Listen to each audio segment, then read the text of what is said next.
belajar sukses dari Nabi besar Ibrahim alaihissalam. Jemaah yang dimuliakan Allah Subhanahu wa taala, ketika kita ditanya satu persatu, di antara kita adakah hidup kita yang ingin hidupnya terpuruk? Maka saya yakin tidak ada satupun orang yang mau menjawab bahwa ingin hidup kita dalam kondisi yang susah. Tetapi ketika saya ditanya, adakah di antara kita ingin hidupnya sukses? Maka semuanya orang pasti serempak. Dengan cepat dia akan menjadi sukses. Dan orang ketika ditanya, bagaimana caranya sukses? Beragam cara orang untuk meraihnya. Dan ketika saya tanya tentang itu sukses, orang cenderung yang dijawab adalah lebih banyak pada dimensi material atau yang bersifat duniawi.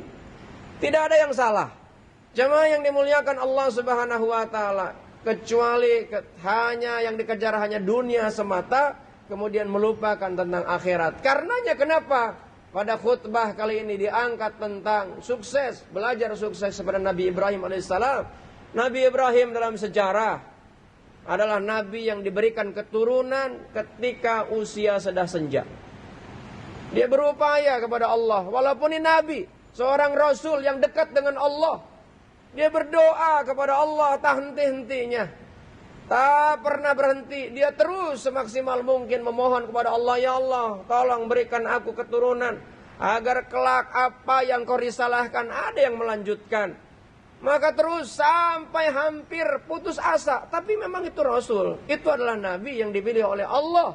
Maka tidak ada yang namanya putus asa, tidak ada yang namanya kecewa. Terus berdoa sampai pada akhirnya tiba Rasulullah Ibrahim alaihissalam diberikan keturunan. Dan kemudian ketika diberi keturunan, tidak selesai sampai di situ. Kegembiraan belum saja dinikmati, Nabi Ibrahim diminta untuk pergi ke sebuah tempat yang dianggap asing. Itulah yang dikenal oleh kita saat ini yang disebut dengan Mekah atau Makkatul Mukarramah. Jemaah yang dimuliakan Allah Subhanahu wa taala, di tempat yang tandus, tak berpenghuni, seorang wanita yang baru saja melahirkan, kemudian bersama seorang ayah yang kemudian diperintahkan untuk menetap di sana. Dan kemudian setelah tinggal di sana, itu pun tidak lama seorang ayah untuk meninggalkan putranya. Bayangkan kalau itu terjadi pada diri kita, setelah sekian lama kita menantikan seorang keturunan, tiba-tiba kemudian kita dipisahkan. Saya yakin tidak akan mungkin ada yang sanggup. Tapi ini adalah pelajaran. Jemaah yang dimuliakan Allah Subhanahu wa taala, apakah kemudian Nabi Ibrahim menjalankan tentang perintah Allah untuk meninggalkan istri dan putranya? Dan bahkan saat itu ujian menghadapi kepada dirinya. Apa ujian yang dihadapkan kepada dirinya? Istrinya bertanya yang membuat ia bisa saja mengurungkan niatnya untuk menjalankan tugas, meninggalkan istrinya dengan anaknya yang dinantikan sekian lamanya. Ia berharap kepada Allah. Istrinya bertanya, wahai suamiku, tegakah engkau meninggalkan kami berdua di tempat yang tak berpenghuni ini?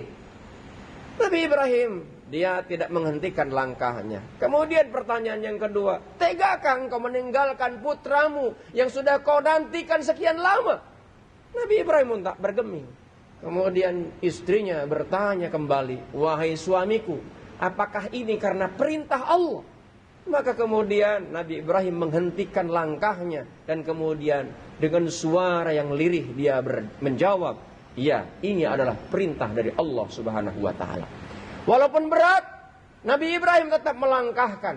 Dan secara fisik supaya tidak kelihatan, maka air mata yang menetes dari pelipis yang dari matanya keluar, ia kemudian membasuhkan dengan air supaya tidak terlihat. Tidak terlihat cengeng di hadapan istrinya. Kenapa? Karena dia adalah perintah Allah. Kemudian apa yang dijawab oleh istrinya? Suamiku, kalau memang itu perintah Allah, maka jalankan. Maka sebetulnya jemaah yang dimuliakan Allah Subhanahu wa ta'ala, pelajaran yang bisa kita petik sesungguhnya bukan saja pada Nabi Ibrahim alaihissalam, tapi juga pada istrinya. Dan jemaah yang dimuliakan Allah cerita, maka Nabi Ibrahim kemudian menjalankan tugas. Dan setelah selesai tugas itu dijalankan, kemudian dia hendak kembali ke tempat di mana dulu meninggalkan putra dan istrinya tersebut. Jemaah yang dimuliakan Allah Subhanahu wa ta'ala, Apa gerangan yang terjadi? Ketika sudah selesai melaksanakan tugas, ia mencari-cari putranya dan istrinya. Namun kondisi yang dulunya begitu sepi, tempat yang tandus, yang tidak berpenghuni ini kini sudah ramai. Dan kemudian setelah dikasih tahu dan kemudian mencari-cari, akhirnya bertemulah dengan putranya. Cerita bercengkrama ya tentang bagaimana ketika ditinggalkan, kemudian ketika meninggalkan putranya dan putranya ditinggalkan oleh ayahnya, bercerita sampai kemudian Nabi Ibrahim dalam kondisi yang keletihan tertidur. Dan dalam kondisi yang tertidur itulah jemaah yang dimuliakan Allah Subhanahu wa taala, yang kelak semua peristiwa yang terjadi pada Nabi Ibrahim menjadi sebuah napak tilas yang kelak akan dijadikan sebagai sebuah ibadah yang saat ini di bulan Zulhijjah menjadi ibadah yang dijalankan oleh kaum muslimin dan muslimat di seluruh antero dunia. Jemaah yang dimuliakan Allah Subhanahu wa taala, dalam kondisi yang tidur Nabi Ibrahim bermimpi. Apa mimpinya? Diperintahkan oleh Allah untuk menyembelih putranya. Bayangkan jemaah yang dimuliakan Allah Subhanahu wa taala, setelah sekian lama ditinggal, setelah kembali bertemu, anak ini kemudian diperintahkan oleh Allah untuk disembelih. Tapi Nabi Ibrahim tidak lantas menjalankan perintah itu. Kemudian memohon kepada Allah, ya Allah, apa lagi yang harus aku jalankan? Dan sekiranya memang ini adalah mimpi darimu, tolong perlihatkan kepada aku sekali lagi. Dan kemudian Rasulullah betul saja, Rasulullah bermimpi kembali. Dan kemudian mimpi itu bahkan sampai 3 kali. Dan kemudian Nabi Ibrahim berkata kepada Allah, ya Allah, maka saksikan semuanya akan aku jalankan. Namun jemaah yang dimuliakan Allah Subhanahu wa taala, sebelum Nabi Ibrahim menjalankan komitmennya di dalam hati, di dalam batinnya, dia berkata, ya Allah akan aku jalankan. Namun Nabi Ibrahim ada lagi pelajaran yang bisa kita petik sebagai seorang ayah. Walaupun ia adalah seorang ayah dan walaupun ini adalah perintah dari Allah, ia komunikasikan ini dengan putranya. Dia tidak diktator, dia tidak semena-mena, dia tidak semaunya dirinya sendiri. Yang seringkali seorang ayah merasa dirinya sebagai seorang ayah, dia merasa bahwa dirinya yang paling bertanggung jawab. Dia tidak pernah melibatkan kepada anaknya ketika ada sesuatu yang harusnya didiskusikan. Nabi Ibrahim tidak. Nabi Ibrahim kemudian mendiskusikannya. Dan ini semuanya diabadikan oleh Allah di dalam Al-Quran. Surat As-Saffat, surat ke-37, ayat 102. Apa yang Allah sampaikan? Falamma balagha ma'ahu sya'ya qala ya bunayya ili ara fil manam anni adzbahuka fanzur madza tara qala ya abati fa'al ma tu'maru satajudin insyaallah minas sabirin. Jemaah yang dimuliakan Allah Subhanahu wa taala, ketika Nabi Ibrahim bermimpi kemudian menceritakan, dan ini diabadikan oleh Allah dalam Al-Quran kepada putranya, wahai putraku, malam aku bermimpi dan bahkan 3 kali mimpi ini Allah memerintahkan, aku diperintahkan oleh Allah untuk menyembelih dirimu. Seorang ayah harap-harap cemas. Apa yang bakal terjadi dengan jawaban putranya? Di luar dugaan jamaah yang dimuliakan Allah Subhanahu wa taala. Nabi Ismail alaihissalam, putranya yang begitu sangat luar biasa, dia menjawab, wahai ayahku, jika sekiranya memang itu perintah dari Allah, persis seperti ibunya, jika memang ini sekiranya perintah dari Allah, maka jalankan, maka insya Allah kita termasuk orang-orang yang sabar. Batin siapa yang tidak merasakan kesedihan? Batin siapa yang tidak merasa pecah, kemudian meneteskan air mata? Begitu sangat luar biasanya pelajaran yang terpetik dari keluarganya Nabi Ibrahim. Bukan saja Nabi Ibrahim, istrinya, putranya, bahkan dirinya.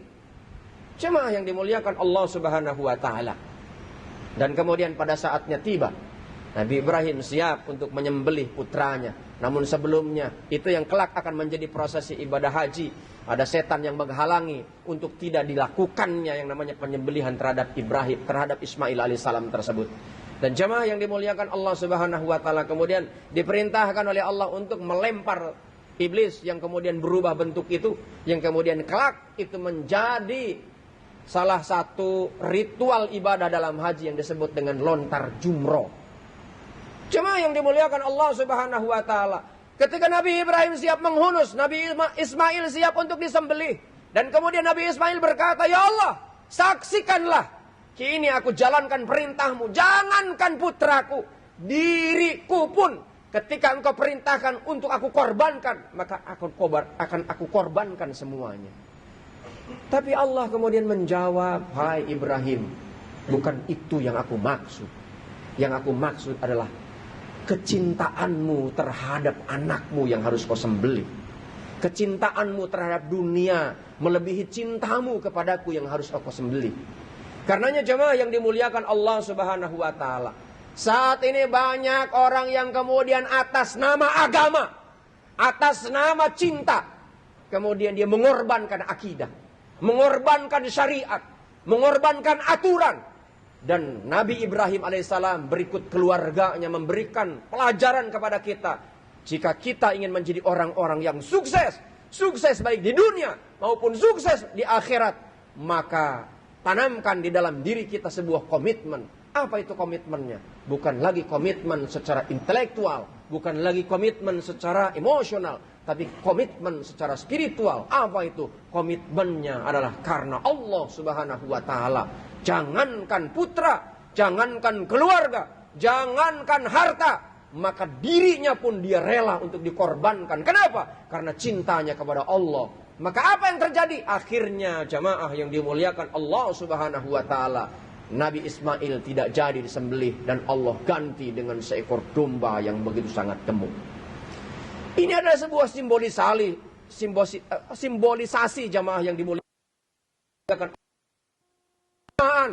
Jika sekiranya kita ingin menjadi orang-orang yang sukses, orang-orang yang bahagia, bukan lagi hanya sekedar mengejar sesuatu yang sesaat, tapi harusnya kalau kita berpikir jauh ke depan, harusnya orang-orang yang cerdas itu memikirkan tentang sesuatu yang bersifat long term, sesuatu yang jauh, sesuatu yang lama, sesuatu yang abadi. Dan sesuatu yang lama dan abadi itu tiada lain bukan dunia. Kenapa? Karena dunia ini hanya sesaat. Dunia ini akan kelak kita tinggalkan. Tapi dunia ini adalah majra'atul akhirah. Ini adalah kesempatan untuk kita berbuat agar Allah kelak memberikan kebahagiaan kita di akhirat nanti. Apa yang harus kita lakukan syariatnya?